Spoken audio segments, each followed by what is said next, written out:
김성환의 시사야.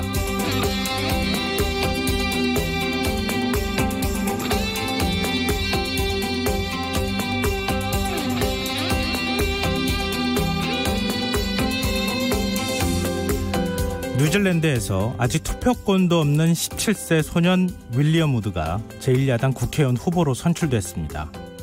우드가 내년 하반기에 치러지는 총선에서 승리한다면 뉴질랜드 역사상 최연소 국회의원이 될 텐데요. 사실 해외에서는 젊은이들이 정치 전면에 등장하는 일이 많아지고 있습니다. 스웨덴에서는 19세 나이로 의회에 입성한 구스타프 프리돌린 의원이 스웨덴 교육부 장관으로 재직하고 있고요. 말레이시아에서는 25세 청년이 체육청소년부 장관에 임명되기도 했죠. 청년을 기용한 기성 정치인들은 정치가 다양한 연령대를 포용한다. 경력이 부족한 것은 문제가 아니다. 밀레니엄 시대를 이해하기 위해선 그 시대 인물이 필요하다. 이런 말들을 하는데요. 우리 정치 현실은 어떻습니까? 내년 총선을 앞두고 정당들이 청년 공약에 관심을 기울이고 있지만 우리 정치 현실에서 20대 국회의원은커녕 30대 의원을 찾기도 어려운 실정인데요. 청년 결핍 현상 언제쯤 해소될 수 있을까요?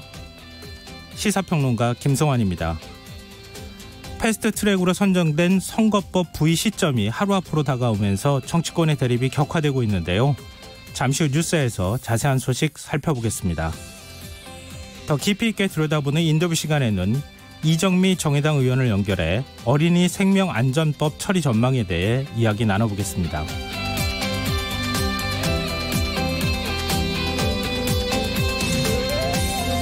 KBS 라디오 김성환의 시사회는 청취자 여러분의 많은 관심과 참여를 기다립니다. 오늘의 방송 내용과 관련해 의견이 있으시거나 프로그램에 건의하고 싶은 내용이 있다면 문자 보내주세요. 당첨된 분들께는 모바일 상품권 보내드릴 텐데요. 참여하실 문자 번호는 샵 9730이고요. 짧은 문자 50원, 긴 문자는 100원의 이용료가 부과됩니다. 콩 게시판을 통해서도 무료로 참여하실 수 있습니다. 김성환의 시사회는 KBS 라디오 유튜브 채널에서도 실시간으로 시청하실 수 있는데요. 유튜브를 통해서도 많은 참여 부탁드립니다. KBS 라디오 김성환의 시사야. 그럼 지금 시작하겠습니다.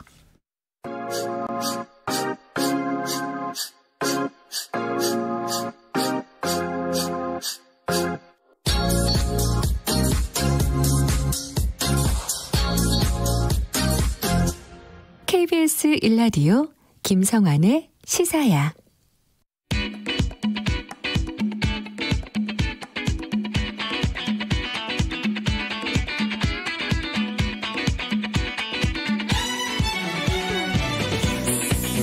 오늘 놓쳤던 뉴스 꼼꼼히 정리해드리는 뉴스야 시간입니다. 시사평론가 장혜찬 씨 나와주셨습니다. 안녕하세요. 안녕하세요. 장혜찬입니다. 어제 뉴스야 코너에서도 이야기했던 내용인데요. 한일 양국이 지소미아 종료 시한을 조건부 연기하기로 합의한 내용을 일본이 사실과 다르게 발표해서 지금 왜곡 논란이 빚어지고 있는 상황인데요. 일본 정부가 지난 22일 밤 주한 일본 대사관을 통해서 사과의 뜻을 전달했다는 사실을 우리 정부가 밝혔어요. 네, 22일에 오후 6시에 공동 발표하기로 한 합의 내용이 있었지만 일본에서 먼저 언론에게 해당 내용을 흘리고 그리고 공식 발표도 한 7분가량 늦게 했습니다. 뿐만 아니라 당초 합의대에 포함되어 있지 않은 내용, 한국이 WTO 제소를 포기했기 때문에 이 같은 협의를 진행하게 되었고 수출 규제에 철회와 하는 무관하다는 내용을 일본이 임의로 추가를 시켰거든요. 여기에 대해서 우리가 오후 9시가 넘은 시간 주한 일본 대사관 정무공사를 불러들여서 항의를 했습니다. 이러한 사안에 대해서 당시에 정무공사가 미안하다, 죄송하다라는 표현과 함께 사과를 하면서요. 이것이 단순히 정무공사 개인의 입장이 아니라 외무성 차관의 메시지라고 밝혔다는 것이 우리 정부 관계자들의 설명입니다. 근데 일본 입장은 또 다른 것 같아요. 일본 지금 모테기 도시미스 일본 외무상은 일본 측에 사주한 사실이 없다. 다시 재반박을 한 상황이거든요. 사실 일본 외무성 이제 정무공사 같은 경우도 외무성 소속이라고 봐야겠죠. 그리고 외무성 차관 차원의 메시지라고까지 밝혔음에도 불구하고 모테기 도시미스 외무상은 일본 측이 사죄한 사실이 없다고 이야기를 하면서 그렇다면 한국 언론 보도는 왜 이렇게 나오느냐는 기자들의 질문에 한일 각각 보도에 약간의 차이가 있다고 이해하고 있다. 좀 두루뭉술하게 말을 했습니다. 그러면서 중요한 점은 수출 관리를 놓고 앞으로 한일 당국 간 협의를 시작하기 때문에 이를 제대로 하는 것이다. 이런 점은 강경화 외교부 장관에게 설명했고 강 장관도 동의했다고 말했습니다. 지금 사과를 사실 하긴 했지만 일본 정부에서 공식적으로 인정하기 싫어하는 그러한 모습 보이고 있는데요. 이를테면 이렇게 해석할 수 있을 것 같아요.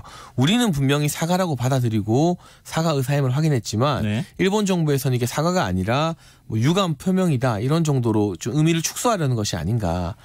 또 우리 정치권에서 유감 표명을 할 때 유감을 사과로 이해해야 되느냐 말아야 되느냐 이거 가지고도 논란이 좀 있잖아요. 뭐 그 정도 톤이라고 이해하면은 괜찮은데 문제는 일본에서 우리가 지금 굉장히 거칠게 항의하고 있었던 상황 아니겠어요? 왜냐하면 과정 발표하고 좀 다른 내용을 발표했던 거 아니겠어요? 그렇죠.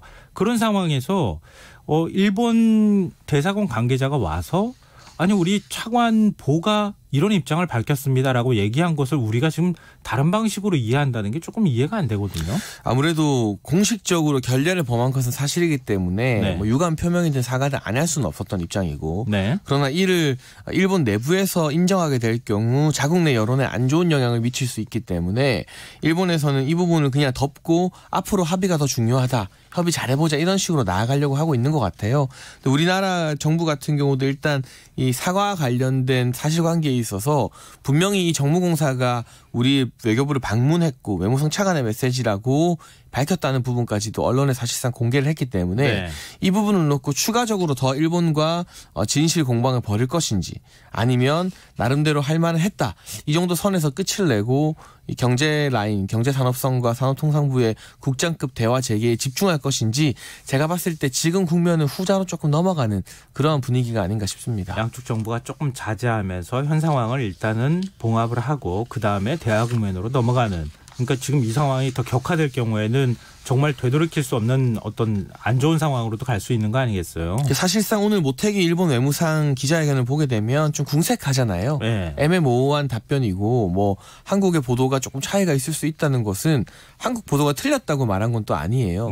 그렇기 때문에 이쯤에서 약간 확전을 경계하면서 우리 정부 입장에서도 정의용 안보실장이 부산까지 내려가서 뭐 격앙된 톤으로 브리핑하기도 했지만 사실관계 밝히면서 어느 정도 오해가 해소됐다. 이런 정도의 생각에서 대화 복원에 이제부터는 집중하지 않을까 싶네요. 또 오늘 국회 외교통일위원회에서도 지소미아 관련 문제가 논의가 됐는데 조세영 외교부 차관이 여기 출석하지 않았습니까? 어떤 입장을 내놨습니까? 우선 조세영 외교부 차관 같은 경우는 외교부 내부의 대표적인 일본통으로 손꼽히는 인물인데 오늘 국회에 출석해서 지금 일본이 합의 발표 이후에 유감스러운 행동을 보인 것이 자신감의 발로가 아니라 오히려 일본이 수세에 몰려서 하는 행동이라고 분석을 했습니다. 이건 조세영 외교부 차관의 분석이긴 하지만 정말로 일본이 협상에서 승리했다고 생각한다면 굳이 이렇게 언론 플레이를 할 필요가 없었지 않겠느냐 이런 취지의 해석을 내놓은 것인데요. 또 한 가지 중요한 쟁점이 지금 지소미아 연장 종료가 유예된 걸 미국에서는 사실상 지소미아가 갱신된 것으로 보는 게 아니냐 이런 질문이 나왔어요. 좀 의미 있는 질문이었던 것 같은데 여기에 대해서도 조세영 차관은 당사자 간의 합의로 특례사항을 담았기 때문에 또 외교 문서로 이 특례사항을 주고받은 부분이 있는 만큼 조건부 연기라는 점을 다시 한번 확인했습니다. 결국 수출 규제 해결하는 문제가 좀 이른 시한 안에 확실하게 매듭이 지어지지 않는다면 언제든 다시금 지소미아 연장 종료를 할 수 있다는 정부의 방침을 재확인한 셈입니다. 근데 그 부분을 다시 한번 확인해 준 것이 더불어민주당 이인영 원내대표, 이인영 의원 질문이 있었거든요. 일본이 신의성씨를 저버리는 행위가 지속하는 상황에서 일본에 정보를 제공하는 것을 유예하는 것 아니냐 이렇게 질문을 했더니 조 차관이 군사정보보호협정, 이 지소미아라는 협정 자체가 정보 교환 의무를 발생하는 것은 아니다. 이런 식의 이 뭐라 그럴까요? 현재 일본이 신의성실 의무를 계속 저버리면서 좀 엉뚱한 얘기를 하게 되면 우리가 지소미아를 지금 조건부 연장하고는 있지만 정보교류 안 할 수도 있다. 이런 입장을 밝혔어요. 정책적 판단으로 할 수 있는 부분이라고 생각한다 대답을 했는데요. 사실 이런 부분 지소미아를 계속 연장하되 실질적인 정보 교환을 줄이거나 양국 신뢰가 회복될 때까지 그런 부분에 대해서는 사실상 협상 카드로 이전에도 대두가 되었었어요. 그런데 정부에서 다소 의외로 아예 종료라는 강경한 카드를 꺼냈던 것이기 때문에 우선 연장을 해놓은 상태로 협상을 이어가다가 민감한 정보 같은 경우는 사안에 따라서 교류를 하지 않을 가능성도 있습니다. 좀 화제를 좀 넘어가 보죠. 한 아세안 특별 정상회의가 오늘 이제 폐막을 했는데요. 공동 성명을 채택한 데 이어서 뿌라유 태국 총리와 회의 성과를 공동 발표하기도 했어요. 네, 오늘 오후 3시 20분쯤 문재인 대통령과 태국 프라우 총리가 함께 이번 특별 정상회의의 성과에 대해서 설명을 했습니다. 문재인 대통령은 아세안의 발전이 곧 한국의 발전이라면서 정상들이 아시아 협력을 통해 평화와 번영의 동아시아 시대를 만들어가기로 했다고 설명을 했습니다. 뿐만 아니라 자유무역을 지키고 또 4차 산업혁명 시대를 대비해서 서로 협력할 것을 강조했다고 했는데요. 네. 사람 중심 공동체, 또 상생 번영의 혁신 공동체, 평화로운 동아시아 공동체라는 3가지 미래의 청사진을 소개했습니다. 이 회의에서는 동시에 공동 비전 성명과 공동 의장 성명도 채택이 되었었는데 평화를 향한 동행, 모두를 위한 번영이라는 회의 슬로건에 걸맞게 한국과 아세안의 전략적 동반자 관계를 발전시켜 나가자는 의미를 담았습니다. 네. 그리고 문재인 대통령이 아세안 정상들에게 북미 비핵화 실무협상 진행되는 부분에 대해서 좀 지지해달라 이런 입장도 밝혔다고요? 네, 오늘 아세안 정상들 초청해서요. 한반도 평화와 번영 증진이라는 주제로 업무 오찬을 주재했었는데요. 한 아세안 정상회의 가운데 한반도 문제만 논의하기 위해서 별도 세션이 개최된 것은 이번이 처음이었습니다. 문재인 대통령은 북미 간 비핵화 실무협상이 조기에 재개돼 실질적 성과가 도출될 수 있도록 아세안이 지지해달라고 당부했는데 아세안 국가들은 우리 대한민국뿐만 아니라 남북미 모두와 외교관계를 맺고 있어요. 네. 그리고 아세안 지역 안보 포럼 ARF라고 불리는 이 포럼은 북한이 유일하게 참여하고 있는 영내 다자 안보 협의체입니다. 그럼 양쪽으로 지금 아세안 국가들이 남과 북을 모두 다 수교하고 또 남과 북하고 서로 간의 교류를 굉장히 많이 하고 있는 상황이 되겠네요. 네, 상당히 중요한 것이고 두 차례의 북미 정상회담도 싱가포르와 베트남, 아세안 국가에서 열린 것이잖아요.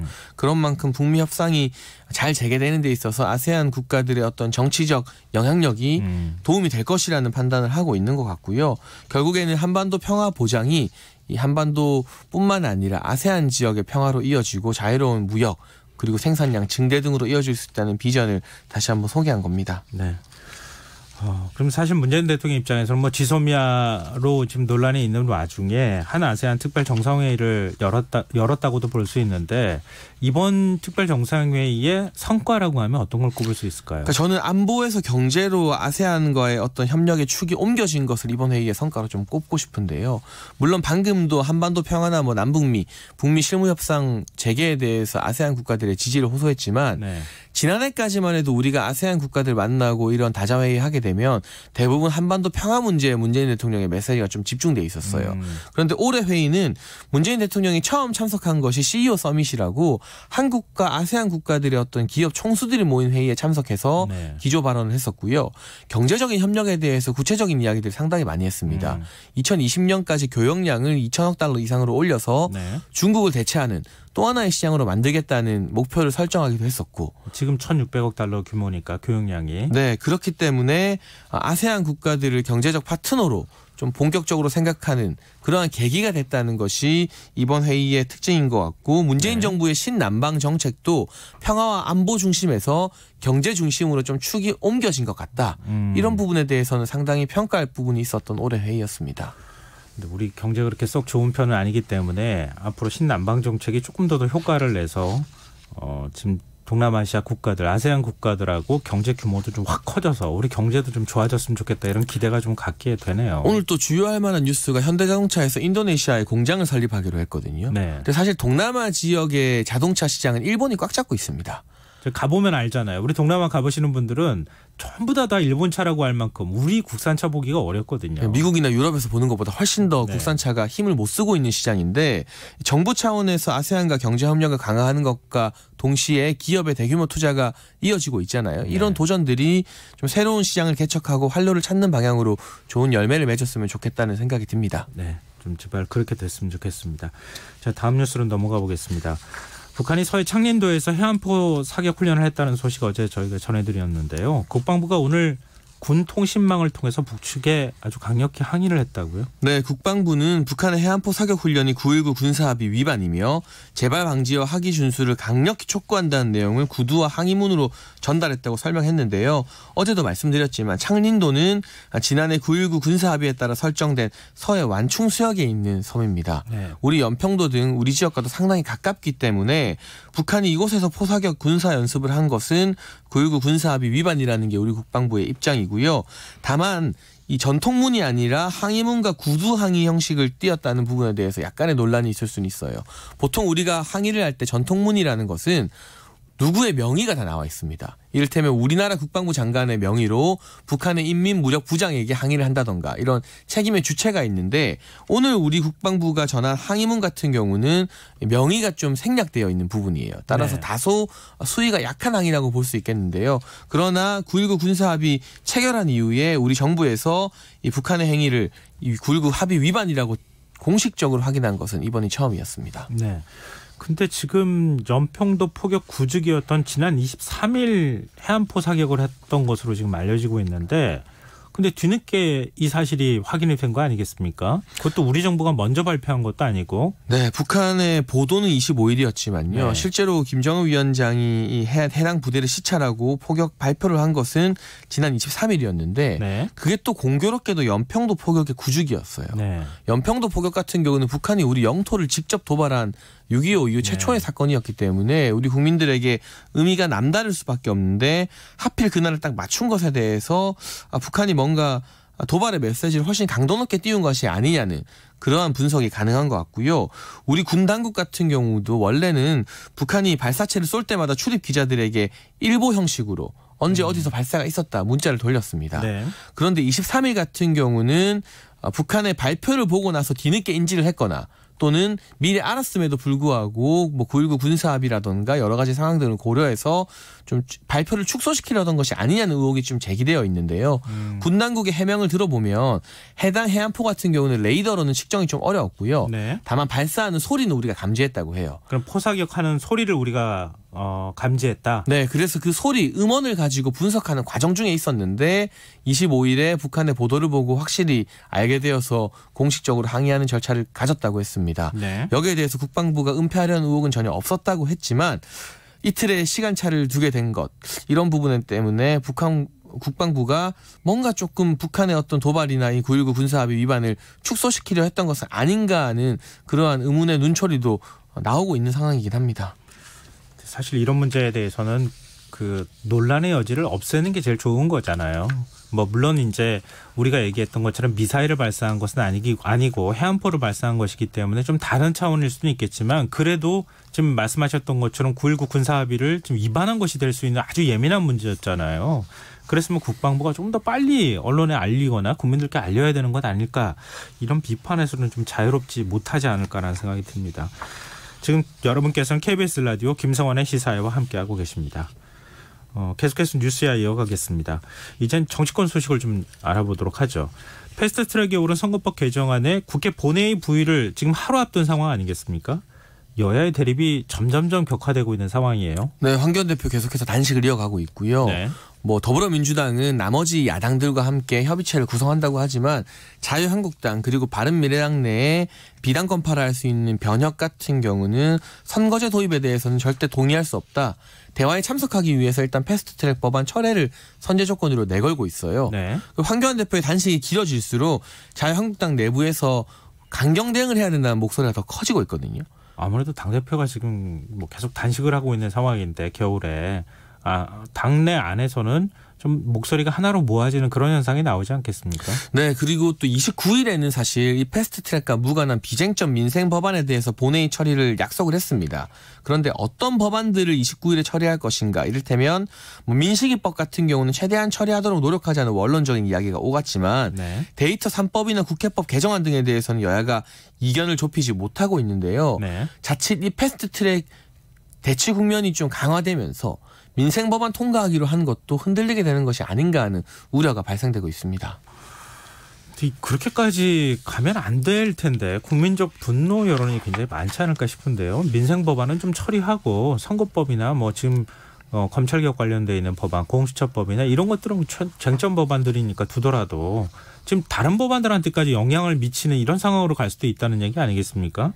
근데 지금 자유한국당은 협상에 지금 응하고 있기는 있는 겁니까? 자유한국당 같은 경우는 이 패스트트랙에 대한 전면적인 철회를 전제 조건으로 내걸고 있어요. 네. 그래서 물밑에서는 어떤 이야기가 오가는지 모르지만 공식적으로는 철회 이전에는 대화기구에 참여하지 않겠다는 입장이고요. 네. 더불어민주당 같은 경우는 뭐 더불어민주당 그리고 바른미래당 당권파, 정의당, 민주평화당 또 대한신당까지 이렇게 4+1이라고 하죠. 네. 협의체를 구성해서 선거제와 관련된 개정안을 좀 만들어 보겠다는 입장인데요. 네. 이것도 사실 쉬운 일은 아니에요. 지금 더불어민주당의 중진이라 할 수 있는 우상호 의원이 현재 패스트트랙으로 올라가 있는 선거제 원안은 본회의에서 부결될 수밖에 없다는 인터뷰를 했어요.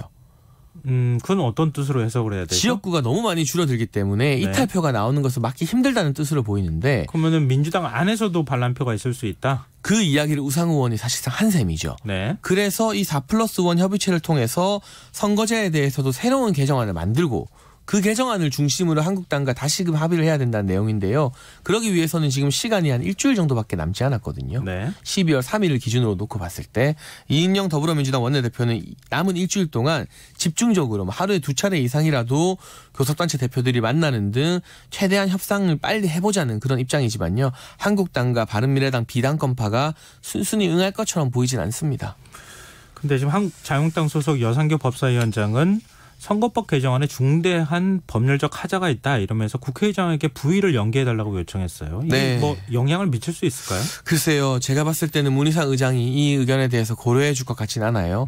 하지만 이러한 절차적 하자를 제기하는 부분이 나중에 법적인 쟁점, 헌법재판소 소원이나 국회법으로 고발하는 것에는 의미가 있을 수 있겠습니다만 우선 여상교 위원장 같은 경우는 이 법사위에서 한국당 의원들이 심도 있는 논의를 위해서 안건조정위원회 회부 요청을 했어요. 네. 이 안건조정위원회에 회부되게 되면 90일 동안 수기하는 기간을 가지게 됩니다. 네. 하지만 당시에 홍영표 정개특위 위원장이 이 안건조정위원회 같은 경우 위원들을 조금 변동시키면서 열리자마자 회부가 되자마자 바로 임의로 종료시킨 바가 있는데 네. 이 부분이 국회법을 위반했다는 게 여상규 법사위원장의 판단입니다. 여기에 대해서는 문희상 국회의장이 국회 내부의 어떤 자문기구나 법원 이 법사무처 등의 판단을 받아서 최종적인 결정을 하게 될 것 같은데 이미 문희상 의장 같은 경우는 절차적인 하자가 없다. 12월 3일에는 가능한 이 두 가지 법안 표결 처리하도록 하겠다는 입장을 밝힌 바가 있기 때문에 실질적으로 이러한 여상규 의원의 어떤 문제 제기가 국회법 패스트트랙 법안 발의나 부의에 큰 영향을 미칠 것 같지는 않습니다. 그러면은 현재까지는 부의는 될 수밖에 없는 상황이고 그럼 뭐 국회법에 정해져 있는 절차기도 하니까요. 근데 상정하고 부의는 또 다르다고 얘기해 주셨잖아요. 네. 그러니까 부의는 본회의에 올라간다는 뜻이고 토론에 붙인다는 뜻이라고 해석해야 맞습니다. 되나요? 네. 토론에 붙인다는 뜻이고 상정은 법안을 올려서 표결 절차에 들어간다고 하는 거니까 상정하고 부의는 좀 다르긴 한데 만약에 상정이 된다. 그럴 경우에 각 당은 지금 여야 모두 플랜 B를 준비하고 있는 상황이라고요? 네, 사실 바른미래당 같은 경우 이제 변혁이라고 해야겠죠. 네. 비당권파 같은 경우가 만약 선거법이 상정되게 되면 필리버스터까지도 감수하겠다고 했어요. 과거 박근혜 정부 시절에 테러방지법 상정됐을 네. 때 지금 민주당 의원들이 네. 필리버스터 한 것이 상당히 많은 화제였지 않았습니까? 자유한국당과 바른미래당이 필리버스터를 매개로 어떤 보수통합, 공조를 할 수도 있다는 이런 이야기가 나오고 있고 한국당 내부에서도 검찰개혁 법안들, 그러니까 공수처법이나 검경 수사권 조정에 대해서는 합의를 해주되 네. 선거법만큼 막아야 된다는 이야기가 플랜 B로 등장하고 있는데요. 홍준표 전 대표가 황교안 네. 대표를 찾아가서 그런 이야기를 하기도 했었고 그 이전부터 한국당 내부에서는 어느 정도 이야기가 나오고 있었습니다. 그리고 선거법과 관련해서도 이것을 막을 수 없다면 비례대표가 줄어드는 것만큼은 최소화시키는 방향으로 가능한 현행 선거제도와 좀 비슷한 방향으로 합의를 해야 되는 거 아니냐는 의견도 있는데 네. 다만 아직까지 한국당의 중론은 보다 강경한 입장이라는 점. 왜냐하면 황교안 대표가 단식을 이어가고 있기 때문에 이 상황에서 섣불리 타협안을 의원들이 꺼내기는 조금 부담스러운 그러한 모양새이긴 합니다. 네. 좀 뭐 이거는 근데 12월 3일 날 상정하겠다는 뜻을 문희상 국회의장이 밝히긴 했지만 시일이 더 연장될 가능성도 있는 거죠. 왜냐하면 국회 본회의에 부의가 되고 나서요. 네. 상정까지 가는 기간이 60일입니다. 네. 60일이 사실 지날 때까지 계속해서 부의의 상태에서 토론을 하면 돼요. 근데 국회의장의 직권으로 이 60일의 기간을 얼마든지 단축시킬 수 있는 것인데 네. 뭐 선거법 같은 경우는 27일에 부의가 되고요. 검찰개혁법안은 12월 3일에 부의가 됩니다. 네. 그럼 12월 3일 기준으로 말씀드렸을 때 60일 뒤인 2월까지 사실상 상정을 안 해도 법적인 하자가 있는 건 아닙니다. 그렇게 되면 그러나 실질적으로 이번 국회에서 통과되기 좀 어렵다는 문제가 네, 그렇죠. 있을 뿐이죠. 결국에는 여야 간의 합의 사항을 지켜보면서 문희상 의장이 언제쯤 상정을 하게 될 것인가 정치적 결단을 내려야 할 사항입니다. 네. 그리고 황교안 자유한국당 대표가 지금 단식 일주일째를 맞고 있는 상황인데 건강도 많이 악화됐다고 하더라고요. 오늘 유승민 의원과 손학규 바른미래당 대표가 황교안 대표를 찾아갔어요. 유승민 의원이 황교안 대표를 만난 걸 좀 의미심장하게 보는 사람들이 많은 것 같아요. 네. 특히나 보수 통합 과정에서 황교안 대표와 유승민 의원의 통화 내용이 공개되고 뭐 통합을 하자는 건지 말자는 건지 여러 이야기들이 있었잖아요. 오히려 좀 뒤로 빠지는 분위기잖아요. 네, 사실 유승민 의원 같은 경우는 변혁 대표직도 내놓고 이선으로 물러난 분위기였는데 그러나 사실 보수 통합을 위해서는 황교안 대표와 유승민 의원 두 사람의 결단이 가장 중요한 거 아니겠습니까? 네. 오늘 단식하는 황교안 대표를 찾아가서 별다른 이야기는 못 나눴다고 해요. 그저 황 대표가 뭐 고맙다는 이야기 정도를 했다고 하는데 이 패스트트랙 법안을 막아내기 위해서 뭐 필리버스터 아까 말씀드렸던 것처럼 네. 그런 부분에 대해서 공조 의사를 유승민 의원이 밝혔습니다. 네. 뜻밖의 공조 가능성이 대두되게 되면서요. 좀 이선으로 밀리는 듯 했던 보수 통합 논의도 좀 물살을 타는 것이 아니냐. 이런 또 부수적인 효과가 황교안 대표의 단식으로 나타날 수 있다는 전망도 나옵니다. 손학규 대표도 지금 단식을 하는 황교안 대표를 찾아갔는데 바른미래당에서는 황 대표 단식을 비판하는 논평이 나왔어요. 이거 어떻게 봐야 됩니까? 그러니까 사실 손학규 대표가 황교안 대표를 찾아간 것은 합의안을 뭐 들고 찾아간 건 아니에요. 네. 그러니까 정치적 도의상 제1야당 대표가 지금 외부에서 단식하고 있지 않습니까? 네. 당연히 이 위로 방문을 하는 게 맞는 것이고요. 손 대표도 직접 찾아가서 단식 풀고 대화를 통해서 해결하자고 했지 뭐 구체적으로 우리가 양보하겠다는 이야기 하지 않았어요. 네. 이 손 대표가 이 선거제 개혁을 사실상 밀어붙인 장본인이잖아요. 본인이 올해 초에 단식을 하면서.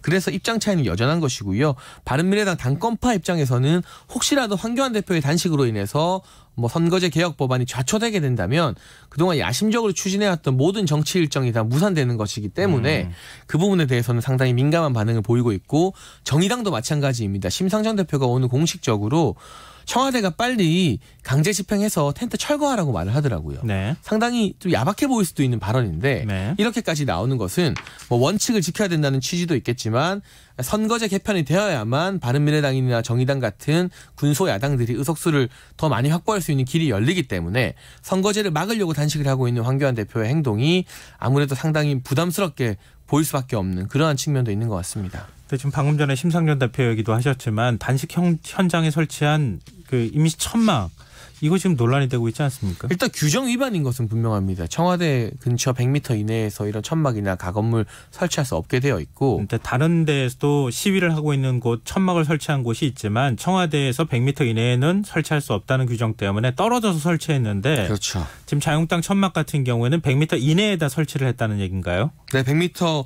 이제 청와대에서 100m 떨어진 사랑채 인근의 텐트와 임시 천막을 치고 있는데 네. 이 자체가 해당 관할을 담당하는 한국관광공사 규정에도 위배가 되는 것이고요. 네. 청와대에서도 이런 부분에 대해서 김강진 정무비서관이 김도우 비서실장에게 문자 메시지 보낸 것도 공개가 됐었고 네. 그렇지만 국회의원들이 국회에서 로텐도홀에서 많이 농성하고 단식하잖아요. 그것도 사실 국회법 위반입니다. 네. 단식을 하게 되면 매일 국회 사무처 직원이 찾아가서 여기서 이러시면 안 된다고 통보를 해요. 하지만 그렇다고 해서 단식하는 국회의원들 강제로 끌어내진 않잖아요. 로텐도홀에서. 그런 전례가 있기 때문에 한국당에서는 국회와 마찬가지로 어떤 정치적인 조금 이해를 요구한다. 청와대에서 문재인 대통령이 신경을 써준다면 제1야당 대표가 단식하는데 천막 하나 정도는 허용해 줄 수 있지 않느냐는 입장이고 반면 청와대는 규정에 의결된 부분이기 때문에 대통령이 관여할 사항이 아니다. 다른 시위자들도 단식하는 사람들과의 형평성도 고려해야 되고 지금 황교안 대표에게 천막을 허락해주면 또 다른 사람들이 여기서 단식할 때 다 천막 세워달라 했을 때 뭔가 좀 말할 거리가 없어지지 않겠느냐. 이런 차원에서라도 천막을 좀 철거할 수밖에 없다. 일단은 자진 철거를 부탁드린다. 그런 입장으로 대치하고 있습니다. 근데 방금 전에 국회 안에 예를 들으셨지만 국회 안에 들어가서 뭐 어떤 시민단체가 천막 농성을 할 수는 없잖아요. 그러니까 국회 안에서 국회의원이나 정당이 천막을 치고 농성하는 거는 그거는 국회 안에서 일이니까 그렇다 칠 수 있겠지만 청와대 앞에 만약에 물론 자유한국당의 사정은 있을 수 있겠지만 100m 이내에 천막을 치기 시작하면 진짜 좀 심하게 말하면 청와대 앞에 천막촌이 될 가능성도 있는 거 아닙니까? 그런 부분 때문에 지금 청와대가 원칙을 내세우면서 강경한 네. 입장을 보이는 것 같고요. 반면 한국당은 제1야당 대표의 단식이라는 특수성에 좀 주목해 주길 바란다. 그리고 정말 엄밀하게 법 집행을 하자면 뭐 국회도 그렇고 광화문 광장도 그렇고 여러 시위들이 사실 법에 위반되는 소지가 다분히 있기 때문에 네. 그런 부분에 대해서 유독 이 황교안 대표의 단식에 대해서만 법적인 잣대를 꼼꼼하게 들이댈 필요는 없지 않느냐는 입장인데 이것 또한 대화를 통해서 좀 풀어야 되는 것 같고요. 네. 필요하다면 이 천막의 위치를 옮기는 것들, 예를 들면 청와대에서 일정 부분 거리를 좀 더 확보한다거나 이런 부분에 대해서는 협의의 여지가 있지 않을까 싶은데 단식이 길어지면서 청와대와 한국당 사이에 감정의 골도 덩달아 같이 깊어지는 그런 분위기입니다. 네. 좀 화제를 좀 바꿔보겠습니다. 정부와 민주당이 오늘 당정협의를 열고 민식이법을 비롯한 어린이 안전 법안을 올해 안에 처리하겠다 이런 입장을 밝혔어요. 네, 지금 행안위 법안 소위에 계류되어 있는 다른 어린이 안전법들도 있습니다. 이른바 혜인이법, 하느니법 등이 있는데 국민 관심이 높은 지금 이 법안 처리에 적기라면서 앞으로는 아이들 이름을 딴 법이 필요 없도록 제도를 개정하겠다고 밝혔습니다. 우선 어린이 보호구역 내 과속카메라와 신호등 설치를 위해서 2020년 예산안에 1,000억 규모의 예산을 증액하기로 했는데요. 네. 이 어린이 보호구역에 무인카메라 8,800대, 신호등 11,000개를 3년 동안 순차적으로 설치하기로 했습니다. 또 안전표지와 가속방지턱도 현재 350개밖에 없다고 해요. 네. 제가 생각한 것보다 너무 적게 있어서 깜짝 놀랐는데 50% 이상 늘린다고 하니까요. 우선은 정부 차원에서 예산을 확보해서 가능한 빠르게 조치를 시행하기로 했습니다. 네. 일부에서는 국민과의 대화 이후에 이른바 민식이법 통과 가능성은 커졌지만 다른 어린이법이 소외되고 있다 이런 지적을 내놓고 있는데요. 자세한 얘기는 잠시 후 이어지는 인터뷰 코너에서 이야기 나눠보도록 하겠습니다. 마지막 뉴스인데요. 한국 GM 창원 공장에서 일하는 비정규직 노동자 560여 명이 다음 달 말에 한꺼번에 해고될 위기에 처했다고요? 네, 창원 공장의 하청업체 7곳이 소속 비정규직 노동자들에게 해고 예고를 통지했습니다. 다음 달 31일로 근로계약이 종료된다고 되어 있는데 지금 한국 GM의 창원 공장 물량이 감소했다는 이유로요. 네. 근무 체계를 주야간 2교대에서 상시 1교대로 바꾸면서 하청업체들과의 계약도 다음 달 말로 끝내기로 했습니다. 이번에 해고 통보를 받은 노동자들 모두 560명인데 이 가운데 절반에 가까운 250명은 법원이 불법 판결을 인정해서 이미 1심 이상 승소한 노동자들입니다. 김명환 민주노총 위원장은 한국 GM을 살리자고 정부가 국민세금 8,100억 원을 투입했는데 그에 걸맞게 정부와 국회가 이런 비정규직 노동자 해고 사태에 대해서 관심을 가지고 책임을 져야 된다고 촉구했습니다. 지금 8,100억 원이라고 말씀하셨는데 그때 고용 안전 문제가 굉장히 안정 문제가 굉장히 논란이 되지 않았습니까? 8,100억 원을 투입을 했는데 근데도 비정규직 노동자들을 다 해고한다? 얼마나 많은 분들이 이해하실지 잘 모르겠네요. 뉴스 여기까지 듣겠습니다. 지금까지 시사평론가 장혜찬 씨였습니다. 고맙습니다. 감사합니다. 완자로 시작하는 말 완전히 완벽한 완두콩 완타치 김성환의 시사야.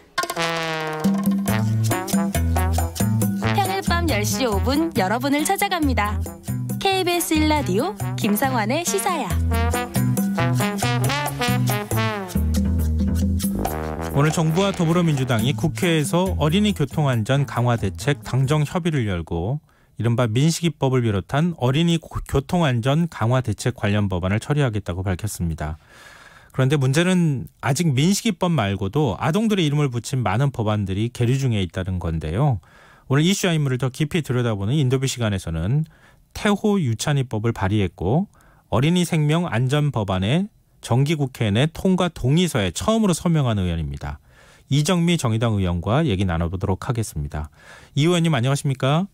네, 안녕하세요. 네, 정부와 민주당이 오늘 당정협의를 열고 민식이법을 비롯한 어린이 안전 법안을 올해 안에 처리하겠다 이렇게 밝혔는데요. 참 이것도 좀 시간이 많이 걸렸다는 생각까지 드는데 이 의원께서는 어린이 안전 법안에 그동안에 많은 목소리 좀 내시고 법안도 발의하시지 않았습니까? 이번 발표 어떻게 보셨습니까? 예, 늦었지만 다행스러운 일입니다. 어린이 보호구역 내 좀 촘촘히 안전대책을 마련하기 위한 예산이 확보됐다는 거는 굉장히 좀 의미가 있다고 보고요. 다만 이 제도적인 미비점들 때문에 비슷한 사고들이 계속 발생하지 않도록 법률적인 보완이 시급히 이루어져야 되고 또 이 국토부, 교육부, 행정부 이게 각각 다 흩어져서 어린이 교통안전과 관련된 제도들을 컨트롤하고 있거든요. 네. 그래서 제가 국무총리님께 정부가 범부처 차원에서의 종합적인 대책을 마련할 수 있도록 해달라고 좀 요청을 드렸습니다. 이번 계기를 통해서 그렇게까지 좀 일이 나아갔으면 하는 바람입니다. 근데 많은 법안들 중에서 지금 국민과의 대화 영향 때문으로 보이는데요. 민식이법은 국회에서 좀 적극적으로 처리하려고 하는 의도가 보이는데 이 외에도 조명되지 않은 어린이 안전 법안이 많지 않습니까? 네, 사실 뭐 3년이 지난 법안도 있고요. 제 법안 같은 경우에도 지난 6월 달에 발의를 했는데 한 번도 이 안이 다뤄지지를 않았습니다. 지금 민식이법도 이제 그 행안위 법안 소위를 통과를 한 것이고요. 네. 어제 국토위에서 하준위법이라고 주차장 내 내리막길에 고인목 설치나 안내 표지를 의무화하는 그 법안이 이제 통과를 했습니다. 네. 근데 뭐 어린이 통학 차량 내에 CCTV를 설치하는 하는미법, 그리고 어린이 안전사고에 대한 응급조치를 의무화한 해인이법, 그리고 제가 발의한 어린이 통학 차량을 축구클럽 같은 체육시설까지 확대해서 안전관리를 강화하는 태호 유찬이법, 이것들이 다 남아 있습니다. 그래서 법안 소위를 통과한 것은 해당 상임위 전체 회의와 법사위를 빨리 진행돼야 될 것이고, 나머지 법안들도 아이들 이름을 걸고 부모님들이 고소한 법안들이기 때문에 함께 꼭 다 같이 함께 처리가 되어서 어린이 생명 안전을 위해서 국회가 노력하고 있다는 것을 꼭 보여드렸으면 합니다. 네, 태호 유찬이법은 이 의원께서 직접 발의한 법안 아닙니까? 네, 그렇습니다. 근데 구체적으로 이 태호 유찬이법은 방금 전에 잠깐 얘기해 주셨지만 어떤 일이 있었는지 좀 설명을 좀 해주신다면요. 올해 5월 달이었습니다. 인천 송도, 이제 제가 살고 있는 곳인데요. 이곳에 그 시설 축구클럽 통학 차량의 운전자가 과속과 신호 위반으로 교통사고를 냈습니다. 그래서 승합차 안에 타고 있었던 태호 군하고 유찬 군이 세상을 떠나게 되었는데, 부모님들은 다 그 차량이 노란색 승합차였기 때문에 당연히 어린이 보호 의무를 지키는 그런 차량인 줄 알고 있었어요. 그런데 나중에 알고 봤더니 이제 축구용품을 파는 서비스업이 이런 축구클럽을 운영하고 있음으로 인해서 뭐 차 색깔은 노란색이지만 전혀 그런 보호 의무를 지니지 않고 있는 차였습니다. 그래서 어린이들이 다 안전띠를 했지만 그것이 아이들 몸에 맞는 안전띠도 아니었고, 또 승합차 안에 그 보호를 해줄 수 있는 어른도 없는 그런 상태였고, 그런 과속이 진행되고 있는데도 제어할 수 있는 장치도 없었던 이런 사고였습니다. 그래서 이런 그 스포츠용품점이 운영하는 체육시설들도 다 아이들을 싣고 나르는 차들이기 때문에 어린이 보호 의무를 강화해야 한다라고 하는 그런 취지의 법안입니다. 근데 의원님께서 직접 발의까지 하셨는데 지금 아직도 상임위를 통과 못하고 있는 거죠? 네, 이게 행정안전위원회하고 그다음에 체육시설업법을 개정하는 문체위, 이 두 군데 지금 머물러 있는데요. 네. 아직 뭐 법안 소위 안에서도 한 번도 논의가 안 됐습니다. 그 이유가 뭡니까? 사실 뭐 일단 올 한 해 동안 상임위가 제대로 잘 가동되지 않은 게 가장 큰 이유죠. 뭐 국회 내에 보이콧이 여러 차례 진행이 되어 왔었고요. 그러다 보니까 이제 연말이 가까워오고 각 그 정당들의 관심 법안들이 이제 쫙 밀려 있으니까 네. 이 법안들은 후순위에 다 밀리거나 아예 논의조차 되지 않고 검토도 되지 않았던 것입니다. 그러니까 소위 이제 각 당의 관심 법안이라고 하는 걸 중심으로 운영이 되다 보니까 이런 사태가 벌어졌는데, 지금은 이제 온 국민의 관심 법안이 돼 있습니다. 그리고 시간이 지금 며칠 남지 않았기 때문에 사실 민식이법이나 하준이법은 10분 안에 법안 소위에서 다 통과가 됐습니다. 네. 그렇게 짧은 시간 동안 논의할 수 있는 법이었고, 사실 법안을 들여다보면은 이걸 반대할 아무런 이유도 없는 내용들이거든요. 뭐 쟁점 사항도 있는 것이 아니고, 그래서 하루속히 빨리 법안 소위를 잡아서 이 안이 통과되었으면 하는 그런 바람을 각 위원회 의원님들께 계속 제가 전달을 하고 있는 상황입니다. 근데 지금 최근에 그 뭐 국민과의 대화 때도 마찬가지지만 어린이 안전과 관련돼 있는 법안은 빨리 통과시켜야 되는 거 아니냐라고 하는 게 국민 여론이거든요. 이런 게 국회의원들한테 지금 여야 정치권에 영향을 못 미치고 있는 겁니까? 이런 여론이? 그러니까 최근에 사실 뭐 부모님들이 국회로 다 찾아오셔서 매일매일 그 회의장 앞에서 피켓을 들고 호소를 하고 있습니다. 오늘도 나경원 자유한국당 원내대표와 오신환 바른미래당 원내대표까지 찾아갔고, 결국은 이런 법안에 대해서 그동안 관심 못 가져서 미안하다 이런 답은 얻어내기는 했지만, 사실 이런 그 중요한 법안들에 대해서 모든 쟁점들 때문에 이것들이 다 파묻혀 있었던 상황은 정말 국회가 부끄러워해야 할 일입니다. 오히려 사고가 난 부모님들한테 국회가 먼저 찾아가서 우리가 이렇게 법률적으로 미비한 점이 있어서 아이들을 지켜주지 못해서 죄송하다고 무릎을 꿇어야 할 상황인데 이렇게 부모님들이 쫓아다니면서 통과시켜달라고 하는데도 이 일을 처리하지 못하고 있는 것은 정말 너무나 안타까운 상황입니다. 근데 유가족들과 학부모 단체가 2주 동안 국회의원들한테 동의서를 받기 시작했다고 하는데 부모들의 동의서에 답을 주지 않는 의원들이 굉장히 많았다고요? 네, 296곳의 국회의원실을 방문했는데 한 32% 동의해 주셨다고 합니다. 물론 바쁘셔서 자리에 안 계셨거나 보좌관에게 전달했는데 그것이 정확하게 아직 전달이 안 됐거나 이랬을 수는 있지만 조금만 더 성의와 노력이 있었다면 이게 사인이 중요한 게 아니라 각 당에서 당론으로 이걸 빨리 추진하자 그런 지시가 내려갈 수 있었던 일이라고 저는 보고 있습니다. 지금 청취자 3822님께서 아이들에게 안전한 사회가 빨리 정착되길 바랍니다. 아이들을 위한 법안을 지원시키는 당이나 의원이 있다는 게 어이가 없네요라는 의견을 이렇게 청취자분들도 주고 계시는데요. 지금 네. 방금 전에 말씀하신 걸 들어보면 어린이 안전 법안들 쭉 지금 굉장히 많이 있는데요. 이 법안들에 대해서 서로 시각이 엇갈리는 게 아니라 법안 외적인 요인 때문에 지금 이 법안들에 대해서 아예 국회의원들이 관심도 안 두고 있다. 이런 말이 되는 거 아닙니까? 네, 지금 내일 이제 그 행안위 전체 회의가 있습니다. 그러면 이거는 법안 소위를 통과한 민식이법만 처리가 되는 것이고요. 네. 이게 이제 행안위를 통과해도 또 법제사법위원회를 또 통과해야 되지 않습니까? 네. 그런데 과연 지금 법사위가 제대로 열릴 것인가 이런 게 하루하루 마음을 졸이면서 지켜봐야 되는 상황이고 또 27일 전체회 끝나고 나면 28일 날 행안위 법안 소위가 다시 예정이 되어 있는데 네. 이게 과연 자유한국당이나 이런 데서 다 이 회의를 정상적으로 그 시간에 열어줄 것인지 이런 것도 또 조바심을 내고 있습니다. 지금 워낙 그 국회 정치적 상황이 격돌하고 있기 때문에 다들 부모님들이 혹시라도 이렇게 해서 회의가 안 열리면 어떻게 하지? 이렇게 되고 있어요. 그래서 29일 날 본회의가 지금 전체 예정되어 있고 이때 비쟁점 법안들 통과된 법안들을 한꺼번에 다 처리하기로 되어 있기 때문에 28일 날 꼭 소위를 다 열어서 이 법을 처리하고 법사위까지 하루 동안 빨리 이 문제를 처리해서 29일 날 본회의에서는 이 법안을 통과시킬 수 있도록 그렇게 정말 호소를 드립니다.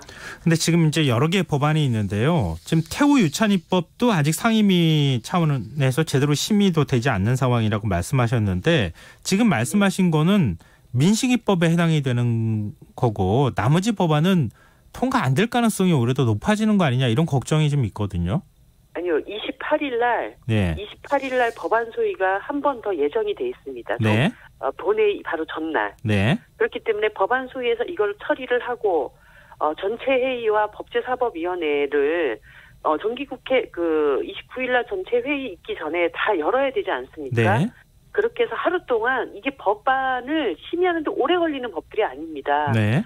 그렇기 때문에 28일 하루 동안 열심히 일을 하면 다 해결을 할 수가 있습니다. 그러면은 지금 관심만 갖는다면 법안 심사 법사위까지 다 통과해서 본회의까지도 전부 다 통과가 가능하다는 말씀이신 거죠? 그렇습니다. 네. 근데 지금 패스트트랙 법안과 관련해서 여야 대치 때문에 지금 네. 본회의 처리가 좀 불투명한 상황이다. 이런 말씀이신가요? 아니요. 지금 29일 본회의는 예정되어 있습니다. 그런데 이제 내일 상황이 어떻게 될지 모레 상황이 어떻게 될지 사실 저로서도 참 되게 답답한 상황이기 때문에 부모님들이 굉장히 걱정을 많이 하고 계셔요. 그래서 다른 거는 몰라도 이 법안만큼은 처리하기 위해서 회의를 열어주십사 제가 말씀을 드리는 겁니다. 지금 다행히 본회의까지 가는 것까지는 예정이 돼 있다고 하니까 정말 다행이긴 한데요. 혹여나 또 다른 어떤 변수가 생길까 봐 다시 한번 제가 재차 또 질문을 드릴 수밖에 없는데 다른 정당의 의원들하고 만나서 얘기를 나누셨을 거 아니겠습니까? 네. 그 의원들의 의견은 어떻습니까? 이것만큼은 이번에는 통과 꼭 해야 된다는 의견을 갖고 있는 건가요? 이 법안의 취지에 대해서 부정을 하실 수는 없기 때문에 다 저한테는 긍정적인 답변을 주셨습니다. 다뤄야 합니다. 이렇게 얘기를 하셨어요. 네. 그런데 중요한 것은 회의 소집에 대해서 교섭단체 간에 합의가 있어야 되지 않습니까? 네. 그런데 예를 들어서 지금 뭐 패스트트랙 문제라든가 지금 황교안 대표 단식이라든가 이런 것들 때문에 이 회의를 지금 열 수 없다. 뭔가 회의를 여는 것에 대해서 합의할 수 없다. 이런 상황이 벌어질까봐 그게 걱정인 것입니다. 만약에 그렇지만 않다면 28일 날 법안 소위, 행안위 법안 소위가 열릴 수 있게 지금 일정은 잡혀져 있기 때문에 네.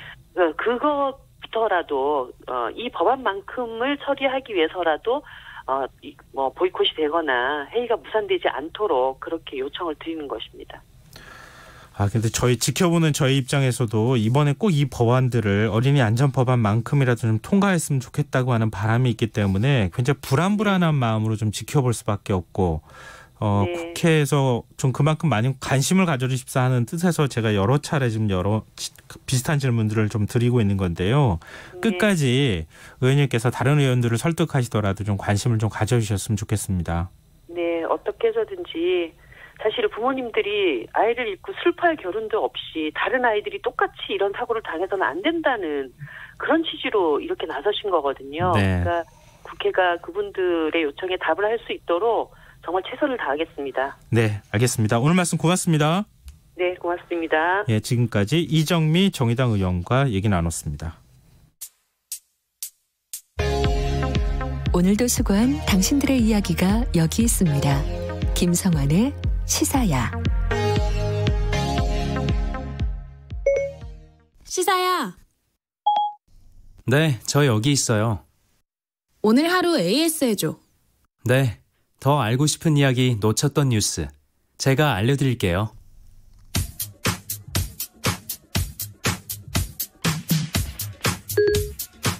시사야 애프터 서비스를 시작합니다. 홍콩 구의원 선거에서 야권인 민주진영이 압승을 거두었습니다. 하지만 아직도 시위는 쉽사리 끝날 것 같지 않은데요. 오늘 오태훈의 시사본부에서 KBS 중국지국의 강민수 특파원을 연결해 현지 소식 들어봤습니다. 해당 내용입니다. 이번에 범민주진영이 86%의 구의원을 장악했다고 한다 그러면 이제 이들이 또 가서 역할을 할 거 아니겠습니까? 아무래도 민주진영의 인사가 행정장관이 될 수도 있지 않을까? 뭐 이렇게 볼 수도 있을 것 같은데요. 그거는 뭐 전혀 그 가능성이 없습니다. 지금 제도상으로는. 왜냐하면 행정장관 직선제를 계속 홍콩 시민들이 요구했지만 네. 중국 정부가 받아들이지 않고 있어서 지금도 여전히 간선제로 운영이 되고 있거든요. 네. 그러니까 그 선거인단 구성 자체가 굉장히 친중국적으로 구성이 돼 있습니다. 그래서 아주 복잡해가지고 여기서 설명을 드리기가 굉장히 어려운데요. 간단히 설명을 드리면 뭐 직능단체의 대표들 그리고 중국 전인대의 대표들 뭐 이런 분들 여러 사람들이 이렇게 섞여 있어가지고요. 이번에 그 입법 구의원 의회 선거로 들어갈 수 있는 선거인단은 한 170여 명 정도입니다. 1,200명 중에요. 예. 그러니까 어떤 뭐 비율의 변화는 물론 있겠지만 근본적으로 중국이 원하는 구도를 흔들 수 있는 정부에 미치기에는 불가능하다. 그리고 더 결정적인 것은 홍콩 안에서 어떤 행정장관을 뽑든지 결국은 중국 전인대의 허가, 임명을 받게 돼 있습니다. 네. 지금 법상으로. 그래서 중국이 원하지 않으면은 행정장관이 임명될 수 없는 그런 구조로 돼 있다는 점이 지금 여러 가지 어려운 상황인 겁니다. 네. 그러면 홍콩 시위는 여기서 끝나진 않을 것 같은데 향후 전망은 어떻게 하세요? 홍콩 시위 저는 끝날 거라고 보지 않습니다. 왜냐하면 사실 저희가 잘 기억을 못해서 그렇지 홍콩의 시위, 민주화 시위는 홍콩 반환 직후인 1997년도부터 계속 있었습니다. 네. 2003년도에 국가보안법, 우리나라 국가보안법과 비슷한 그런 애국법 같은 거를 만들려는 시도가 있어서 그때도 한번 그 초대 행정장관 시절에 비슷한 시위가 있었습니다. 그것도 결국은 민주화, 직선제 요구 시위로 번졌었고요. 홍콩 행정장관을 직선제로 뽑게 해달라는 시위가 지속적으로 있어왔습니다. 따라서 이곳의 학자들마저도 이번 시위가 어떤 어떤 끝이 아닐 것이다. 이제 시작이고 이번 선거는 끝이 아니라 시작이다. 이런 얘기를 하고 있고요. 어제 이공대 앞에 가보니까 이공대 앞에서 기자회견을 하는 이번에 당선된 구의회 의원 후보들 또 네. 민간인권 진천의 대표들 이런 분들이 하는 얘기가 아주 이구동성입니다. 이제 시작이고 이번 선거는 끝이 아니라 시작이다. 이런 말들을 반복적으로 외치는 것을 들을 수 있었습니다. 네. 애프터 서비스 내용 어떻게 들으셨나요? 저는 좀 생각이 복잡해졌는데요. 가장 먼저 선거 승리 소식을 듣고 감격의 눈물을 흘리는 홍콩 시민들의 모습이 눈에 밟혔습니다. 범죄임 송환에 반대해 시작한 홍콩 시위. 그 6개월 동안 시민들이 얼마나 치열하게 싸웠습니까? 시가전을 방불케 할 정도로 경찰과 치열한 공방전을 벌이기도 했고 이 과정에서 수천 명이 체포되는 아픔을 겪어야 했습니다. 이렇게 길고 긴 치열한 투쟁 끝에 선거 압승이란 값진 성과를 거뒀으니 그 기쁨이 얼마나 크겠습니까? 홍콩 시위를 응원하는 입장에서 본다면 이제 뭔가 변화가 오려나 보다 이렇게 기대를 갖기에 충분했습니다. 그런데 이게 무슨 말인가요? 이번 선거는 끝이 아니고 시작이라는 강민수 특파원의 말에 제가 오히려 힘이 쏙 빠지는 느낌이 듭니다. 지금 와서 생각해보니 중국 당국이 왜 선거 일정을 연기하지 않았는지 조금은 이해가 되기도 합니다. 중국은 홍콩을 통제할 수 있는 2중 3중의 안전장치를 이미 만들어 두고 있었던 것이죠. 우리가 1970년대 민주화 시위를 통해 대통령 직선제를 관철시켰지만 실질적인 민주화를 이루기까지는 수십 년의 세월이 필요했고 지금도 완전한 민주화를 이뤘다고 자신하기 어려운데요. 홍콩 시민들은 과연 중국이라는 만리장성의 벽을 넘을 수 있을지 또 앞으로 얼마나 힘든 과정을 겪어야 할지 걱정이 들기도 합니다. 김성환의 시사에는 청취자 여러분들의 의견 또 건의 내용 프로그램을 들으시고 느낀 느낌 이런 것들 기다리고 있습니다. 청취자분들 많은 참여 부탁드립니다. 참여하실 문자 번호는 샵 9730이고요. 짧은 문자는 50원, 긴 문자는 100원의 정보 용료가 부과됩니다. 콩 게시판, 유튜브는 무료로 이용하실 수 있습니다. KBS 라디오 김성환의 시사야 1부 순서는 여기서 마무리하고요. 2부에서는 밤참 뉴스와 흔적의 역사 순서가 준비되어 있습니다. 저는 11시 5분 2부에 다시 찾아오겠습니다.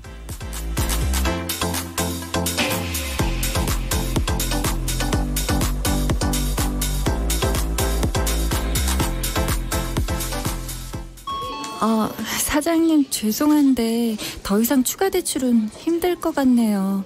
사업 실패 이력으로 신용도가 낮으셔서.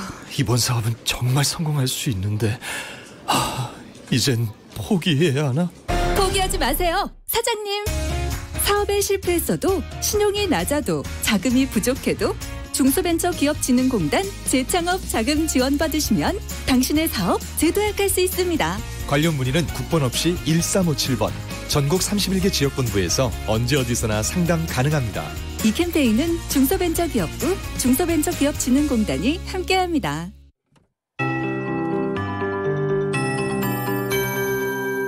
KBS 58분 날씨. 내일은 전국에 가끔 구름이 많다가 내일 낮부터는 차차 맑아지겠습니다만 동해안 지역은 내일 밤부터 모레 밤까지 비나 눈이 내리겠습니다. 비는 내일 늦은 오후에 강원 북부 동해안부터 시작돼서 내일 밤부터 모레인 목요일 밤까지 이 동해안 지역을 중심으로 비나 눈이 내릴 것으로 보입니다. 예상되는 비양은 강원도 영동 지역이 20에서 60mm,